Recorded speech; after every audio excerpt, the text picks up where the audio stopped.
Muito obrigado, Sr. Presidente. Naturalmente quero cumprimentar com afeto a delegação, esta delegação tão representativa e tão significativa da sub-região Monção-Melgaço, portanto da minha terra também. O facto de estarem aqui na Comissão Parlamentar da Agricultura a tratar de um tema que é muito importante para nós, porque é importante para a região, é motivo de satisfação também para mim. Portanto, bem-vindos. Eu gostava de fazer uma nota inicial relativamente a este tema que tem a ver com o seguinte. Eu acho que há demasiada gente a procurar dar uma roupagem a este assunto como sendo um assunto de natureza local, de bairrismo, de emoções, e que é lá de uma gente do Alto Minho que procura defender uma coisa que não tem defesa. Eu acho que este assunto é claramente um assunto de natureza nacional e de importância nacional. E eu explicarei porquê. Não digo só isto para fundamentar a minha posição, mas sobretudo porque entendo que há argumentos suficientes para considerar, e aliás percebe-se que ele está a ser considerado, um tema e uma questão de âmbito nacional. E, portanto, a vinda de Vossas Excelências à Comissão Parlamentar e a audiência ou a audição que tiveram com a Sra. Ministra é totalmente justificável e percebe-se exatamente porque são recebidos com a celeridade que são, é porque o assunto merece exatamente esse enquadramento. A história, como aqui já foi dito, este processo, no meu entender, dá-nos exatamente e dá-vos razão.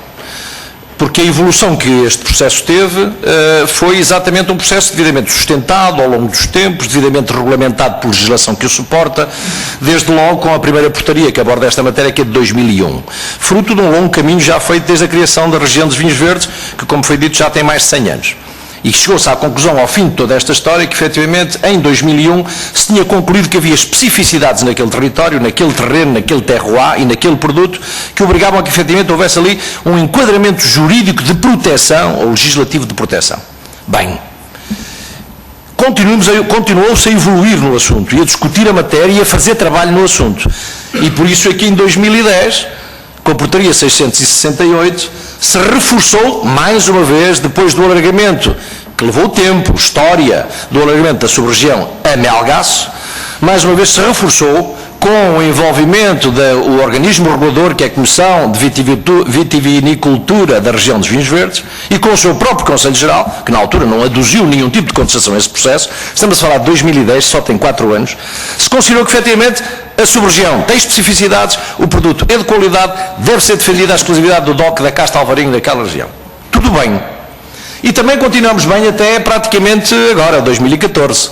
Só não estamos bem agora em 2014 porque, entretanto, uma dinâmica que aqui já foi chamada a atenção, essencialmente de natureza legítima, mas de natureza essencialmente financeira e de interesses financeiros em vários agentes do setor do mercado dos vitivinícolas, esta questão coloca-se. Porquê? Porque o produto, obviamente, afirmou-se no mercado, o trabalho foi feito de valorização ao nível da forma como se planta, como se produz, como se promove, como se faz o alargamento do ambiente e do mercado daquele produto e, portanto, isto suscita, é legítimo, suscita estas invejas, entre aspas, e estas disputas. E, portanto, isto até aqui esteve tudo bem, daí perceber que esta história e esta especificidade foi reconhecida até agora. Eu vou caminhando para o final, Sr. Presidente, dizendo o seguinte. Agora, esta deliberação do Conselho Geral da Comissão de 26 de junho, é que provavelmente aparece exatamente, por um lado, fora de tempo, mas sobretudo fora do contexto adequado em que ela deve acontecer. Peço embora se reconheça a legitimidade de ser tomada nos órgãos em que foi tomada.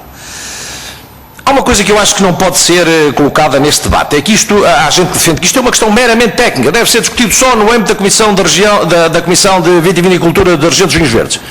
Entendemos claramente que isto não é uma questão só técnica, é uma questão eminentemente também política. E porquê? Porque aqui que foi dito, e muito bem, que esta exclusividade sustenta, é a base da sustentabilidade daquela região, em termos financeiros, em termos económicos, em termos de combate à desertificação, em termos de combate ao envelhecimento, em termos de manutenção do ambiente e da paisagem, em termos de defesa da identidade da região. Portanto, há aqui um conjunto de fatores enormes, de grande dimensão, que não são quantificáveis de imediato e que têm de ser forçosamente tidos em atenção neste processo. Daí este assunto não ser só eminentemente técnico no sentido vitivinícola, ser político fundamentalmente, e daí isto não ser um assunto bairrista, ou só daquela gente lá de cima, mas é um assunto de natureza nacional, porque tem a ver com a organização do território e com o ordenamento do nosso próprio território e a fixação da população.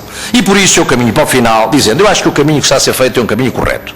Ou seja, acho que o Governo já disse, aliás pela voz do Sr. Secretário de Estado da Alimentação, que o assunto tem de ter calma, não haverá intenção do Governo de produzir alteração legislativa a curto prazo, prazo sobre esta matéria. Gostava que Vossas Excelências nos dissessem o que a Sra. Ministra vos disse há pouco sobre este assunto, era importante para nós.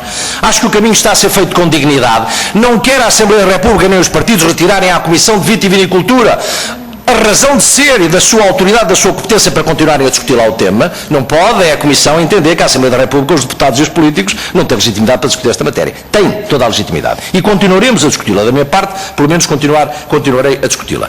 Trazerem o Instituto Politécnico de Viana do Castelo a um assunto é extremamente importante para sustentar cientificamente, no sentido de percebermos, na base do conhecimento e da investigação, que temos razão em querer a diferenciação das características daquele produto e daquela região.